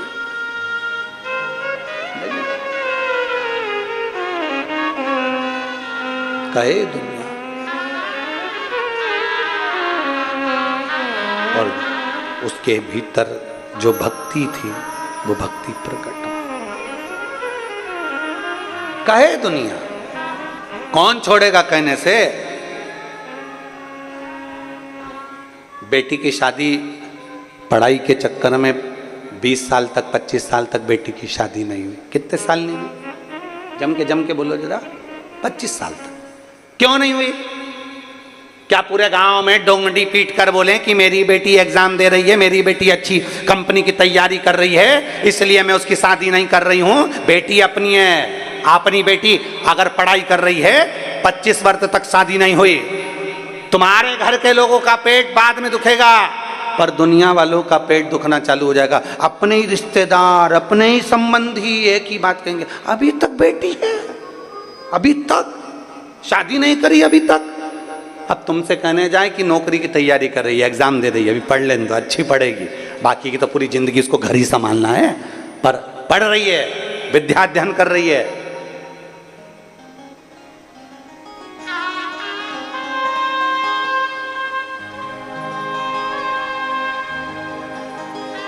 पढ़ लेगी तो थोड़ा अच्छा रहेगा, उसके लिए जीवन अच्छा रहेगा, पर नहीं, खल रहा है, खल रहा है। और दूसरों को बाद में खलता है, पहले अपनों को खलता है, पहले अपनों को कर देना चाहिए। उधर से बुआ जी फोन लगा रही, उधर से फूफा जी लगा रहे, उधर से मामा जी लगा रहे, उधर से काका जी लगा रहे, उधर से काकी जी लगा रहे, उधर से ताई जी लगाए, उधर से ताऊ जी लगाए, उधर से रिश्तेदार, उधर से नातेदार, सब पूछ रहे कब करोगे। देखो अब देखना चालू करो, अब हो गया, ठीक है 25 साल तक, अब पढ़ लेगी, पढ़ेगी जब तक, तुम तो देखो, तुम तो देखो, तुम तो देखो। बेचारी माँ डिप्रेशन में आ गई, करूँ क्या करूँ। बेटी से पूछा, बेटी शादी, बेटी करी, मम्मी 1 साल प्लीज और पढ़ लेने दे। बेटा लोग कह रहे हैं कुछ का कुछ बोलेंगे। बेटा बेटी ने कह दिया, माँ मैंने भी शिहोर वाले महाराज की कथा सुनी है, वचन देती हूं तू जहां कहेगी शादी वहीं करूंगी, पर मुझे पढ़ लेने दे, मुझे पढ़ लेने दे, मुझे अध्ययन कर लेने दे। पर नहीं, इसीलिए हम एक लाइन कहते हैं, आग लगे बस्ती में अपन रहो मस्ती में। जितना दुनिया के लोग तुमको जितना जितना बोले, तुम उतनी जोरदार खजूर वाली चोटी बना के, जूड़ा मूड़ा बना के, उतनी जोरदार लाइन माइन खींच के, डब्बा भर के, आंख नीली पीली करके फिर चलो, और जल जल तो जल, और जल। मैं तो चली वृंदावन राणा, मेरे तो भाग जगे और तेरे महलों में आग लगे। अपने कौन सा फर्क पड़ता, अपनी मस्ती में जियो, अपने आनंद में जियो। हम दूसरे के आनंद में जीना चाहते हैं। उसने ऐसा कह दिया, मन उतार लिया, उसने ऐसा बोल दिया, मुख उतार लिया, उसने ऐसा कह दिया, मुख उतर गया। काहे को उतारना मुख, काहे को उतार। प्रसन्न में रहो, दिन भर टेंशन में मत रहो कि बहुत चिंता में, बहुत चिंता में, बहुत चिंता में। काहे का चिंता, तुम अपना मानते हो ना, इसलिए चिंता है। एक पत्र है,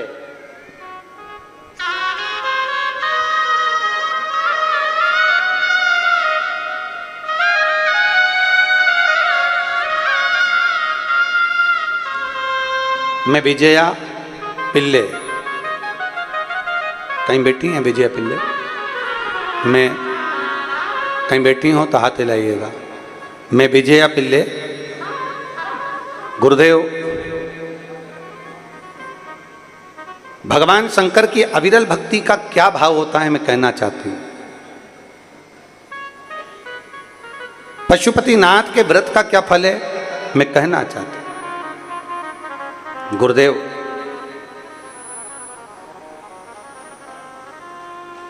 मेरी 22 साल की बेटी है और उसकी केवल एक रुचि है कि मैं गवर्नमेंट की नौकरी करूं। तो हमने हमारी बेटी से कहा कि अभी तेरी उम्र 22 साल है, अभी थोड़ा समय और मेहनत कर। मेरी बेटी मुझसे कहती है भले 22 साल की हो गई, पर वो सियोर वाला महाराज तो कहता है कि जब मेहनत करोगे तब फल मिलेगा। मेहनत खाली नहीं जाती, परिश्रम खाली नहीं जाता। वो सियोर वाला महाराज कहता है चौगनी मेहनत करो, फल जरूर मिलेगा। एक बेलपत्र शहद वाला प्रयोग करो, फल जरूर मिलेगा।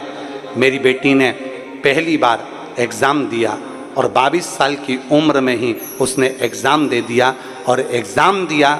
और मैं बाबा को आज धन्यवाद देती हूँ कि आज मेरी बेटी सरकारी स्कूल में टीचर बनकर पढ़ा रही है।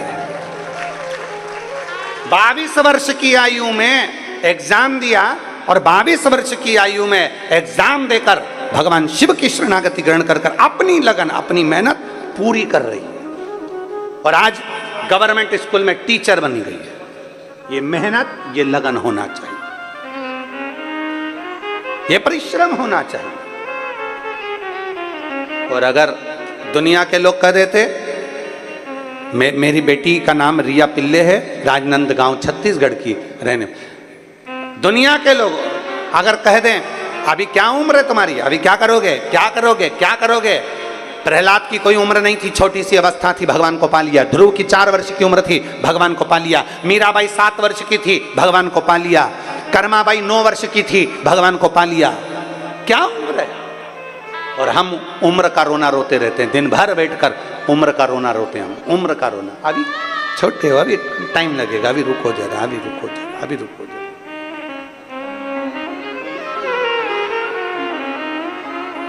कोई कितना ही टोके, कोई कितना ही अपशब्द कहे, तुम्हारी मर्जी है। बच्चे तुम्हारे हैं, तुम्हारे बच्चे हैं। अपने बच्चों को क्या पढ़ाना और कैसे पढ़ाना और कब शादी करना, ये तुम्हारे ऊपर निर्भर करता है। दूसरे पर अपने बच्चे नहीं है। अपने बच्चों को कितनी एजुकेशन देना, ये तुम पे निर्भर करता है। अपने बच्चों को क्या संस्कार देना, ये तुम पर निर्भर करता है, दूसरे के बच्चे नहीं है। जब बच्चे हमारे, खिला हम रहे, पिला हम रहे, पाला हमने, गोदी में हमने रखा, बड़ा हमने किया, पहनाया हमने, घुमाया हमने, तो दूसरे के कहने पर क्यों अपने बच्चों की लाइफ खराब करें। बच्चे हमारे, पढ़ा हमने, बड़ा हमने किया, गोदी में हम रखे, इंजेक्शन लगवाए तो रात भर हम जागे, और बुआ जी ने कह दिया, फूफा जी ने कह दिया, मामा जी ने कह दिया, काका जी ने कह दिया। बच्चे उनने पाले थे, बच्चे तुमने पाले। उनकी एजुकेशन का ध्यान तुम्हें रखना, उनकी आगे बढ़ने की अग्रणता का ध्यान तुम्हें रखना, कोई दूसरा नहीं रखेगा। दूसरों ने कह दिया तुम्हारा बेटा ऐसा, दूसरों ने कह दिया तुम्हारी बेटी ऐसी, और तुमने मान लिया। नहीं, अपने भीतर वो विश्वास होना चाहिए, मेरे संस्कार। वो एक लाइन आती है, तूने मेरा दूध पिया है, तू बिल्कुल, आगे आगे तुम बोलो, तू बिल्कुल मेरे जैसा। अपने संस्कार अपने बच्चों में आना चाहिए। बच्चे हमारे गर्भ में हमने रखा, पूजन हमने उसके लिए कितने जग तप अनुष्ठान करे, उसकी लाइफ हम बनाएंगे। दूसरे के कहने पर लाइफ नहीं बनती है, अपनी प्रबलता में लाइफ बनती है। इस बच्ची ने लिखा, विजया पिल्ले जी ने लिखा है, मेरी बेटी रिया पिल्ले 22 वर्ष की अवस्था में जब टीचर बन गई, जब पहली बार वो बोली थी क्या मैं सरकारी नौकरी कर सकती हूं, तब पूरे लोग हंस रहे थे।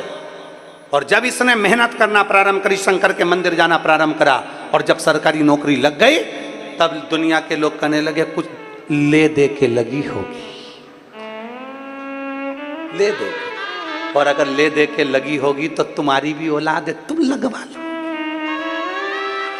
तुम लगवा लो, तुम ले दे के लगवा लो। उस बेटी का परिश्रम नहीं दिख रहा, उस बेटी की मेहनत नहीं दिख रही। एक बेटी की लगनता, एक बेटी की मेहनतता, उसका परिश्रम, उस बेटी का, उस बेटे का परिश्रम वो दिखना चाहिए। दुनिया के लोगों को लगता है बहुत काम है रे, कितना पैसा आ रहा है, कितनी दुकान चल रही है, कितना पैसा आ रहा है, कितनी एजेंसी, कितना सामान, कितनी ड्यूटी, कितना पैसा, कितना पैसा, कितना पैसा। अरे पूछो, जो दिन रात एक कर रहा है, दिन रात,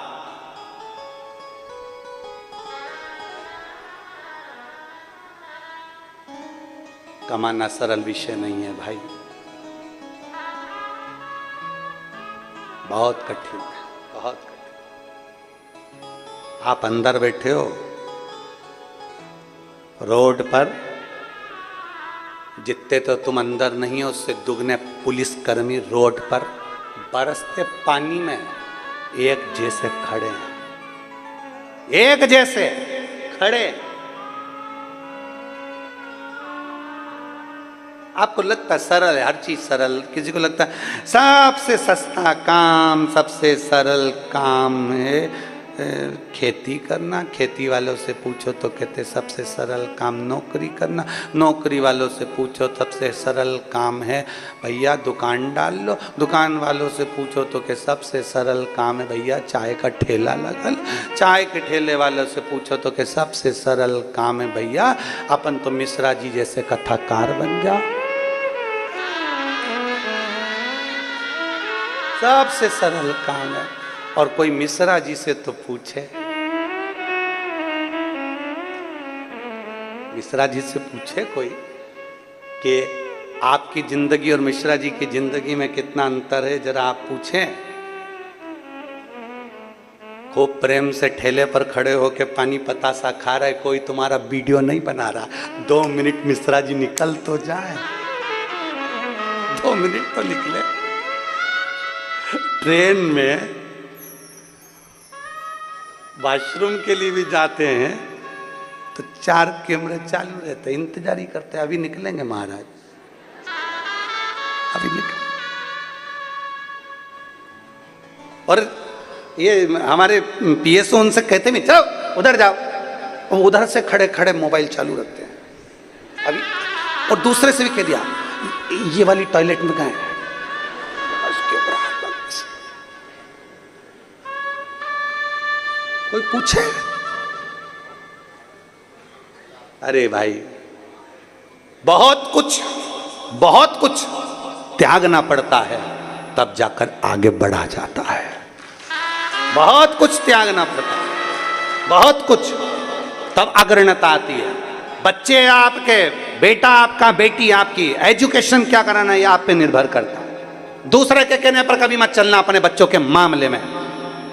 माता पिता, घर के दादा दादी और अपने बच्चों से पूछ कर बड़े प्रेम से, बेटा खूब पढ़ो, तुम्हारी मन पड़े उतना पढ़ो, संस्कारों से विहीन मत होना, विद्या अध्ययन अच्छा करना। मेरा विश्वास कहता है एक दिन तू नाम कमाएगी बेटी, तू भी कहीं ना कहीं अच्छी ऑफिसर बनकर बैठेगी। तू कर तैयार, तैयार, मेहनत करने में पीछे नहीं हट। एक परिश्रम अपना होना चाहिए। मीराबाई भगवान में समाई, ये मीराबाई का एक लक्ष्य था। कहा मीरा से ताने दिए गए मीराबाई को, तुम्हारे गुरु ऐसे, मीरा तू ऐसी, मीरा तू ऐसी। कितने कितने इल्जाम मीराबाई पे लगाए, पर मीरा थी। कर्माबाई पर लोगों ने अपशब्द कह दिए, कर्माबाई ऐसी कैसी, भगवान की भक्ति में डूबी रही। अरे कर्मा, भगवान कोई तेरे हाथ का खिचड़ा खाएंगे? खिचड़ा तेरे हाथ का? कर्माबाई तो कर्माबाई थी, प्रेम से भगवान के लिए बनाती थी और खिला देती थी। कर्मा तुम स्नान नहीं करी, कर्मा तुमने ये नहीं करा, कर्मा तुमने वो नहीं करा। कर्माबाई बोलती थी, हृदय से अगर रिझाओगे, कल कथा में कहा था, जहाँ बैठो वहाँ पुकार लो, जैसा मन है वैसे भज लो। दिखावे से शंकर प्रसन्न नहीं होता, भगवान दिल से प्रसन्न होता है, मन से प्रसन्न होता है। उसको रिझाने का तरीका केवल आपका हृदय। प्रसन्नता, कोई रास्ता नहीं देगा, मार्ग आपको बनाना है। ट्रैफिक में से आपको निकलना है, ट्रैफिक में से निकलने की आदत डालिए। दुनिया के लोग अपशब्द कहेंगे, अपशब्द का ट्रैफिक है। गालियां देंगे, गाली का ट्रैफिक है। ताने देंगे, ताने का ट्रैफिक है। पूरे मोबाइल भरा पड़ा हुआ है ट्रैफिक से, पूरा मोबाइल भरा पड़ा हुआ है। पर आपको क्या पोस्ट करना है आप पर निर्भर करता है, आपको कौन सा फोटो डालना है ये आप पे निर्भर करता है। दुनिया अपशब्द कहती रहेगी, कमेंट्स मत पढ़ो, जितने कमेंट्स का बॉक्स है उसको बंद करके रखो और अपनी चीज दुनिया में प्रेषित करते रहो। अपन दो, अपन अपना कार्य करते चलो। अपन को कमेंट से मतलब ही नहीं, पहले से ब्लॉक कर दो, हमें कमेंट चाहिए ही नहीं। मैं चाहे ये करूं, मैं चाहे वो करूं, मेरी मर्जी। कमेंट्स का बॉक्स बंद करके रखो और अपनी फोटो खुद डालो। अपने को जो करना है वो करो। हम दुनिया के कहने पे थोड़ी ना चलेंगे, जो हमारी मर्जी होगी वो हम करेंगे। हम शंकर के भक्त, हम ओघड़दानी के भक्त, हम शिव की आराधना करने वाले। अपनी चित्त वृत्ति में चलो,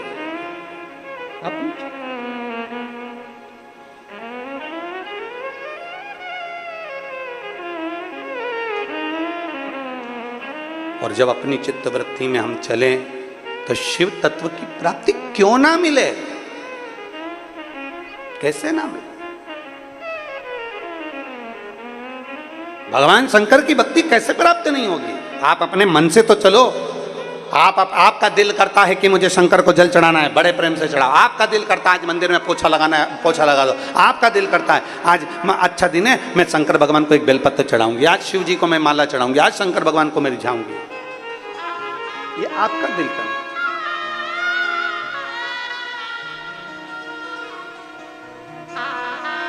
तुमरुका जी ने चंचुला देवी को कथा कही चंचुला देवी का पति प्रेत योनि में था।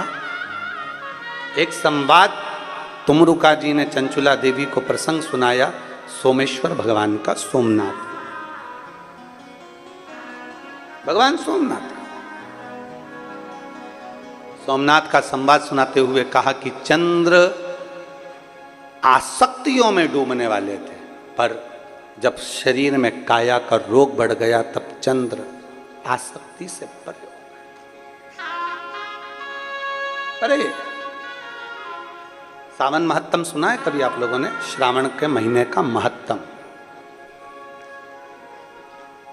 श्रावण के महीने का महत्तम कभी अगर सुना नहीं है तो एक बार उसको सुनना। अब आपको आज तो कथा का विराम दिवस है, परंतु सावन महत्तम सुनिए कभी, योग लगे।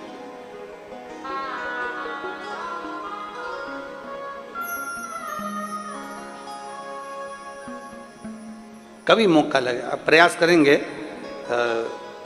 12 तारीख से जो 16 तारीख तक शिव महापुराण की कथा नया रायपुर में जो है, तो नए रायपुर में जो कथा चलेगी 1 बजे से 4 बजे तक, 5 दिन की कथा है और सावन भी विराम की ओर रहेगा।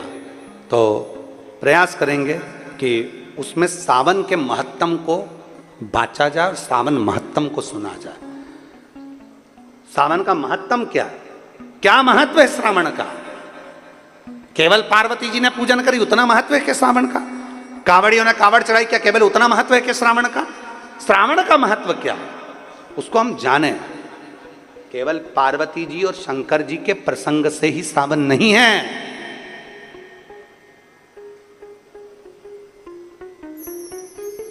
भगवान नारायण, भगवान ब्रह्मा, इंद्र की पत्नी, शनि महाराज की धर्म पत्नी, देवगुरु बृहस्पति के जुड़े हुए संवाद सावन के महत्तम में आते हैं। उसको सुने, उसको पढ़ें। प्रयास करेंगे जो 12 तारीख से 16 तारीख तक 5 दिन जो नया रायपुर में कथा 1 बजे से 4 बजे तक आप लोग आस्था चैनल पर सुनेंगे और बाकी के सब लोग जो रायपुर के आसपास के हैं वो कथा में आएंगे, तो उसमें आप प्रसंग को श्रवण करें, उसको सुने, धारण करें।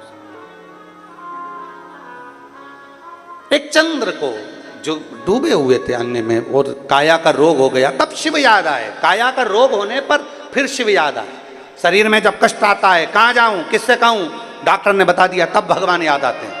शिव महापुराण की कथा कहती है पहले से ही 1 लोटा जल चढ़ाते रहो ना, शरीर अच्छा है, जाते रहो शंकर जी के सामने, जाते रहो शिव के पास, 1 लोटा जल समर्पित कर दो। काया का रोग हुआ, देव ऋषि नारद ने कहा कि शिव की आराधना करें, शिव की आराधना।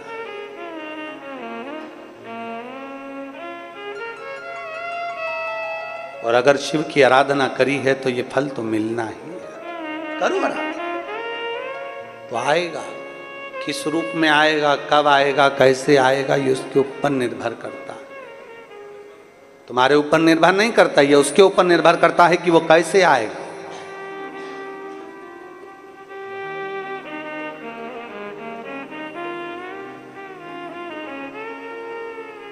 कल एक लड़का कह रहा था, गुरुदेव कोई मेरे साथ में बुरा करता है तो मेरा बदला लेने का बड़ा मन करता है, ले लूं क्या? तो हमने कहा ले ले, उसमें क्या दिक्कत। पर एक बात सुन, हमने कहा देख, हम बोल जरूर रहे हैं कि ले ले, पर ईमानदारी की बात कहें, बदला लेने से तेरा भला नहीं होने वाला। इतना जरूर है कि बदला लेने की जगह तू खुद बदल जा, तब तेरा भला हो सकता है। बदला ले लूं क्या? बदला लेने में तेरा भला नहीं हो सकता।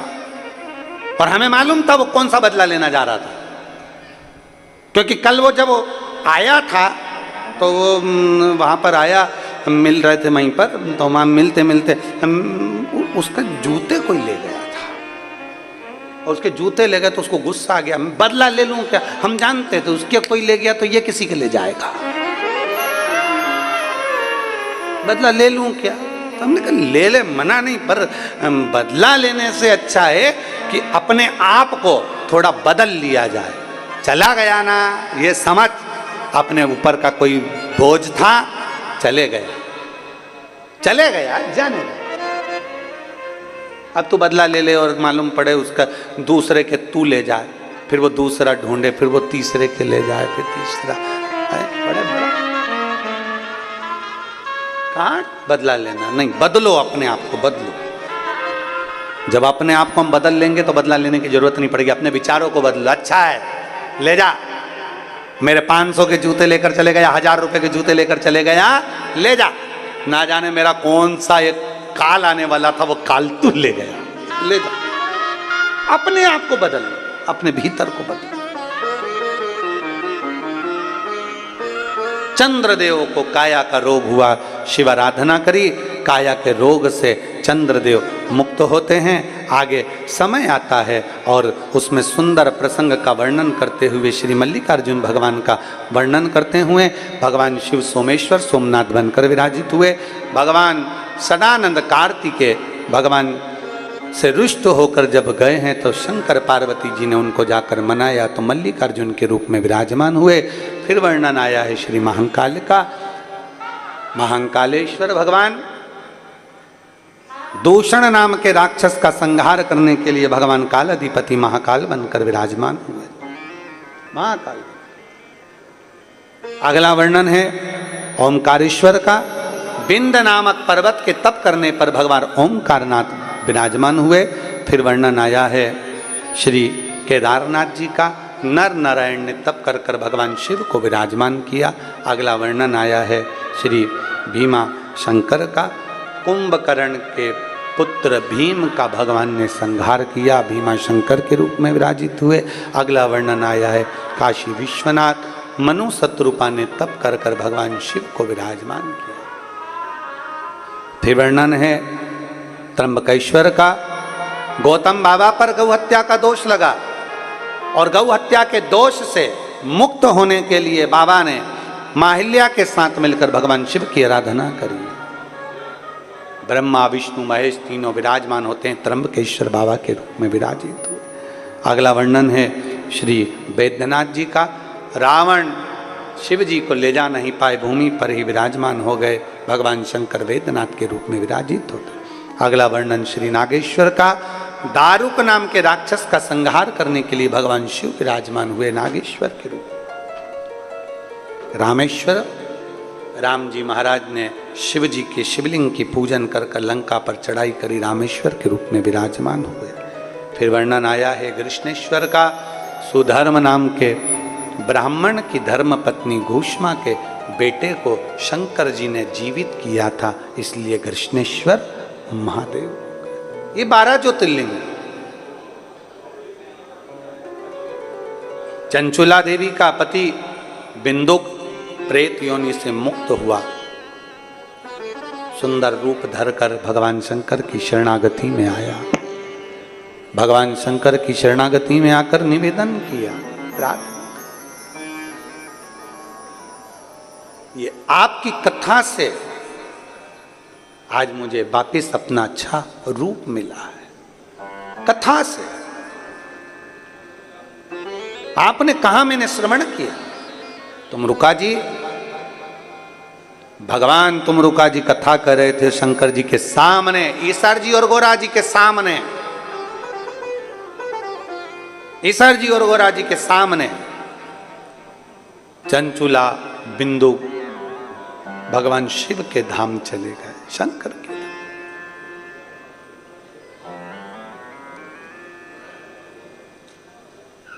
शिव के नाम का स्मरण करते करते श्री शिवाय नमस्तु,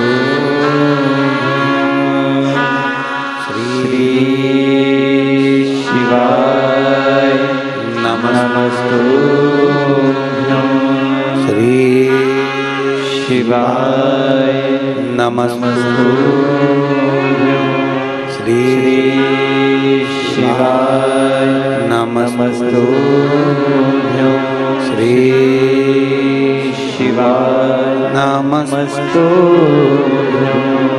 भोला सब दुख काटो हमारा, ओ भोला सब दुख काटो हमारा। शिव शंकर जपूं तेरी माला, भोले बाबा जपूं तेरी माला, भोला सब दुख काटो हमारा, ओ भोला सब दुख काटो हमारा।